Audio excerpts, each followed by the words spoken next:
फूलों में खुशबू है, इस दिल में एक तू है, जन्मों के साथ हम साथ साथ हैं। मेरे तीन पापा, मेरे तीन पापा। हे भगवान, मैंने तो एक मांगा था, आपने मुझे तीन पापा दे दिया। घबराओ नहीं वत्स, ये मेरी तरफ से तुम्हारे लिए आशीर्वाद है। तुमने बहुत दिन अनाथ की तरह बिताया है, इसलिए अब तुम इस बड़े मेंशन में तीन पिता के साथ जीवन की खुशियां पाओ। तथास्तु।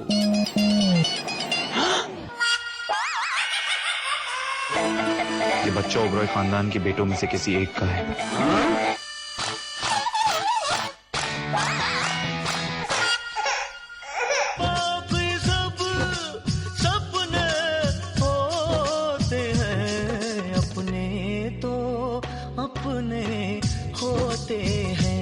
ओबरॉय खानदान में इस बच्चे को मिल गया है उसका पिता, और वो है शिवाय, ओमकारा और रुद्र। अब आप सोचेंगे कि भला ऐसे कैसे हो सकता है? अरे भाई, ऐसा हो सकता है क्योंकि ये बच्चा इशकबाजों के खानदान का चिराग है, और इशकबाज ओबरॉय ब्रदर्स ने फैसला लिया है कि वो तीनों साथ मिलकर उठाएंगे इस बच्चे की जिम्मेदारी, और तीनों देंगे इस बच्चे को अपना नाम, वो भी अपने पूरे परिवार के सामने। ओबरॉय खानदान में आया एक नन्हा तूफान, और कितना सताएगी इश्कबाजों को ये मासूम सी जान।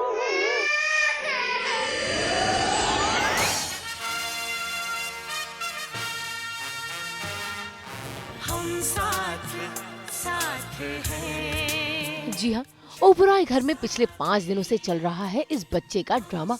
आखिर क्लाइमेक्स तक पहुंच ही गया। दरअसल हुआ ये कि दादी को इस बच्चे का पता चल गया, और वो सबके सामने इस बच्चे को लेकर आ गई। फिर क्या था, ओबरॉय हाउस में शुरू हो गया हंगामा। शिवाय और ओम की माँ आपस में भिड़ गई और एक दूसरे के बेटे के ऊपर कीचड़ उछालने लगी। सच सच बता दो, ये बच्चा किसका है? कहीं तुम्हारा और दीपा का तो नहीं? और मेरे शिवाय की तो कसूर हो ही नहीं सकती। जरूर ये गुल ना ओमकारा और रुद्र ने खिलाए। स्टॉप इट पिंकी, बिना सबूत के किसी पर इल्जाम नहीं लगाना चाहिए।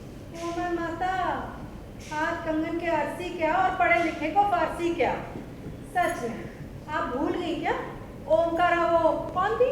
रिधिमा, उसके साथ शादी से पहले रंगरलियां मना रहा था, लिविंग्स कर रहा था उसके साथ, और फिर बरेली जाकर पता नहीं क्या किया, जो गौरी से शादी करनी पड़ गई। उसके बाद वो श्वेतलाना भी आ गई। एक हो तो बताओ ना। और रुद्र के लिए तो मेरा मुंह मत ही खुलवाओ पंच। इतने कपड़े नहीं बदलता जितनी गर्लफ्रेंड्स बदल लेते हैं। आए दिन तो लड़कियां उसकी लाइफ में एंट्री और एग्जिट मारती रहती हैं। मेरे बेटे का ट्रैक रिकॉर्ड्स बिल्कुल क्लीन है। वो लड़की फ्रॉड्स की चाल चल रही थी मेरे बेटे के साथ। ओ चुप करो तुम दोनों, जिस मुद्दे पे बात हो रही है उसी मुद्दे पे रहने दो। अपनी प्रिय मम्मियों की ये चिक शांत करने के लिए रुद्र ने डॉक्टर को बुलाया ताकि बच्चे का डीएनए टेस्ट हो सके, लेकिन शिवाय को ये मंजूर नहीं कि इस डीएनए टेस्ट से डॉक्टर इतने छोटे बच्चे का खून निकाले। बस फिर क्या था, शिवाय सिंह ओबरॉय ने कर दिया ऐलान कि इस बच्चे का डीएनए टेस्ट नहीं होगा, और तीनों भाई मिलकर लेंगे इस बच्चे की जिम्मेदारी। अब देखना ये है कि इस फैसले से इनकी धर्म पत्नियों पर क्या असर पड़ता है। आज तक ब्यूरो।